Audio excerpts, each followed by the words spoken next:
China is planning a new mission to Mars to grab rocks and samples and return to Earth. Take us through the mission.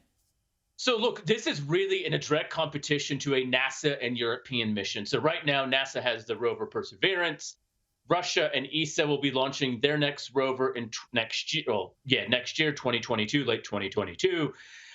China has their first rover on Mars, Tianwen-1, also this year.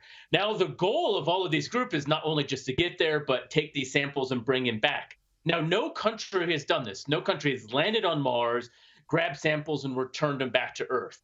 NASA and Europe are planning to do this in the later part of the decade with about a 2028 mission. China is rapidly, again, as we said, growing their program and hoping that their second Mars mission will be able to launch at a similar time and do a similar thing, land on Mars, take samples, and return them back to Earth. And so this is, instead of kind of playing a little bit of catch up and being on par to say US or Russia or Europe, really trying to now meet or beat the next big step for Mars exploration compared to NASA. So now really here, there is going to be quite a race to see who can do it first. Well, got to wonder, how would other nations who are so involved in the space race be watching this play out, watching this mission by China? You wonder how they would receive it. Yeah, look, given how fast they're spending money, this is at a pace and a rate beyond what the U.S. and Russia did in the Cold War. At the height of the 60s and 70s, literally hundreds of billions of dollars were spent by these companies to develop their space program.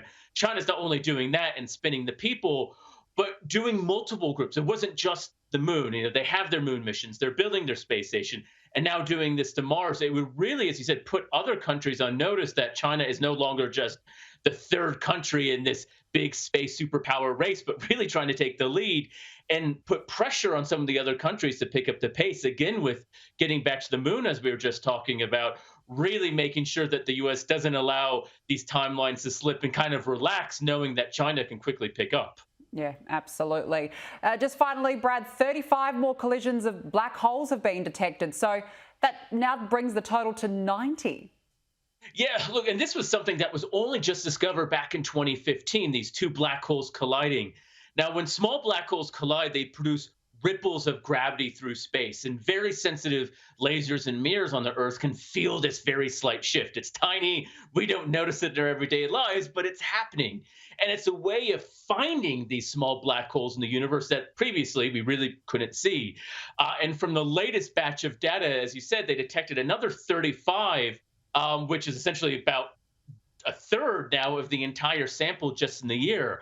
So now really astronomers, and this is really a big effort as well from Australian astronomers in particular, are getting not just very well at detecting these things, but really sensitive and finding more, a range, and really starting now to put this black hole family picture together, because that's been the goal, is can we have a nice, family photo of black holes, the different ages, the different sizes, the different stages in their evolution, to better understand these objects. So another big leap here with a lot of help from Australians.